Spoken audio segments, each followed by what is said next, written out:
One of the things that I want to see more Black people get comfortable with is the fact that not all skin folk are kinfolk. I mean, I know that we say this all the time, not every Black person is your friend or, whatever. But we need to internalize it in order to understand the world that we live in now. See, when people like Linda Thomas Greenfield, the U.S. ambassador to the UN, raises her hand to veto a resolution calling for a ceasefire and to provide humanitarian aid to starving people in Gaza, things like that shouldn't surprise us.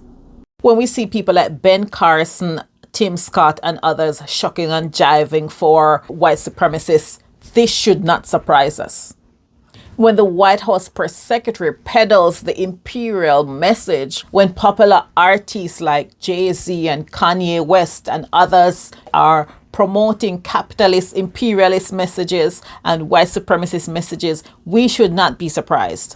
It's time for us to understand that we are not in the 1700s anymore. This is 2024, and our enemy can look just like us. And not because we share skin color with these people, we share anything else. I find it concerning when people say that they're using Black people to push their messages. They're not being used. They have agreed to be a part of that power structure. That is their way of separating themselves from us. And this is not new, right? Rich white people separate themselves from poor white people. They only use poor white people when they want to advance their common racist goals. And so we should think no less of rich Black people. Rich Black people and Black people in positions of power are there because they have agreed to uphold those power structures. They want all the wealth and all the access to power that comes with the positions that they hold. They are not victims. And they're not being used. Well, in some ways, they are being used to peddle a message onto us. And when you see these people in positions of power who look like you, but are clearly peddling the imperialist message, you should realize that these people are not your kinfolk. These people are signaling to you that they have separated themselves. The same way which rich white people separate themselves from poor white people is the same way these people are signaling to you that they have separated themselves from the racial struggle, and they now consider themselves to be in a class struggle.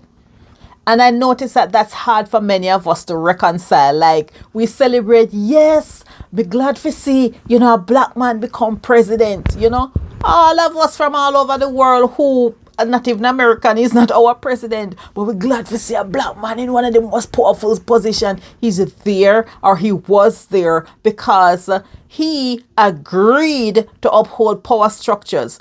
Most of what he did was to uphold the systems of oppression, capitalism, and imperialism that the United States is known for. And I'm not saying that you must not feel proud, because I myself feel very proud. I feel good when I see Black people in certain positions. And, because we have been through so much struggle, it seems like it's something to aspire to. But I want us to get used to looking deeper, looking beyond that.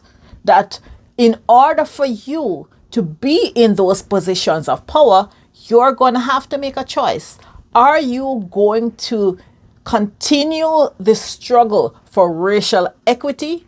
Or are you going to get to a point where when you have crossed a certain threshold of wealth or power, or both, you are then going to consider yourself no longer a part of this racial struggle, but a part of the class struggle? Are you going to identify with your kinfolk, or are you going to identify with imperialists, with oppressive systems, and all that status quo that continues to oppress Black people all over the world today?